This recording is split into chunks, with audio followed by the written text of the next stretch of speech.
भाजपा महायुतीचे अधिकृत उमेदवार राम सातपुते यांची प्रचारासाठी आज देशाचे पंतप्रधान नरेंद्र मोदी सोलापूर शहरात येत आहेत। काही वेळातच नरेंद्र मोदी हे या सभास्थळी दाखल होणार असून तुम्ही पाहू शकता सध्या इथे प्रचंड लाखोंच्या संख्येने इथे भाजपचे कार्यकर्ते जमा झालेले आहेत। 1 लाख खुर्च्याही इथे बसण्यास कमी पडत आहेत अशी चित्र सध्या इथे सोलापूर शहरात दिसत आहे। काही वेळातच नरेंद्र मोदी इथल्या नागरिकांना कार्यकर्त्यांना संबोधित करणार आहेत।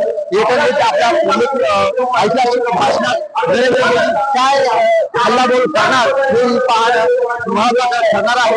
जर सध्याची आपण परिस्थिती पाहत असाल तर माझ्या पाठीमागे भरगच्छ अशी गर्दी महिला असो लहान असो मंडळी असो त्या मोठ्या प्रमाणात दाखल झालेले आहेत। विजय कुमार देशमुख भाषण करत आहेत।